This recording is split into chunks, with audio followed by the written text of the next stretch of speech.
بنی اسرائیل میں ایک شخص تھا، وہ روزانہ تورات شریف کی تلاوت کرتا تھا۔ جب وہ تورات شریف کھولتا، ایک دن کھولی اس نے تو اس نے اس میں نام محمد صلی اللہ علیہ وآلہ وسلم لکھا ہوا دیکھا۔ تھا وہ بد نصیب، اس کے دل میں بغض تھا۔ اس نے چوری لے کر اس نام کو کھرچ ڈالا، معاذ اللہ، استغفر اللہ۔ اب اس نے دیکھا کہ یہ تو 3 جگہ اور لکھا ہوا ہے، یعنی 4 ہو گیا ٹوٹل۔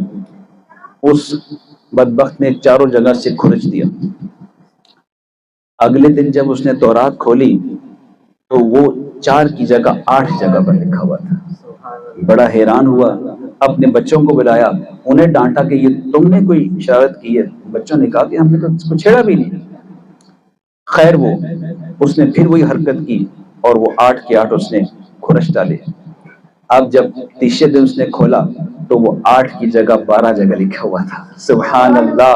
اب یہ بات اس کے دل کو لگ گئی کہ اس نام میں کوئی ایسی بات ہے کہ میں جتنا اس کو مٹاتا ہوں یہ اتنا ہی بڑھتا چلا جاتا ہے، اتنا ہی بڑھتا چلا جاتا ہے۔ ارے کیوں نہ بڑھے، یہ تو حق ہے اور حق کبھی چھپتا نہیں، حق مٹائے مٹتا نہیں۔ اور نام محمد ایسا حق ہے جو آج 1450 سال کے بعد بھی بڑھ رہا ہے، بڑھتا رہے گا اور روز قیامت تک اس کی گونج بڑھتی ہی رہے گی۔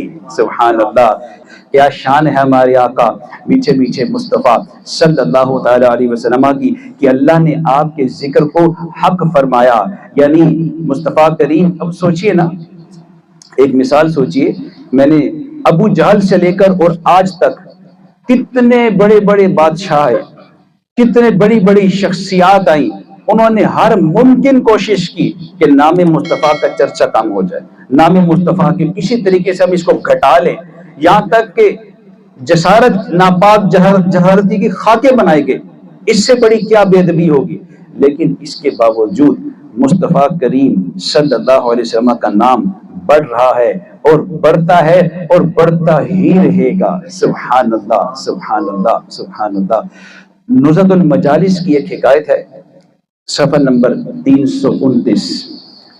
سرکار مدینہ صلی اللہ علیہ وسلم کا گزر ہوا، ایک یہودی بیٹھا تورات پڑھ رہا تھا، اس کا بیٹا بیمار تھا، وہ بھی پاس لیٹا ہوا تھا۔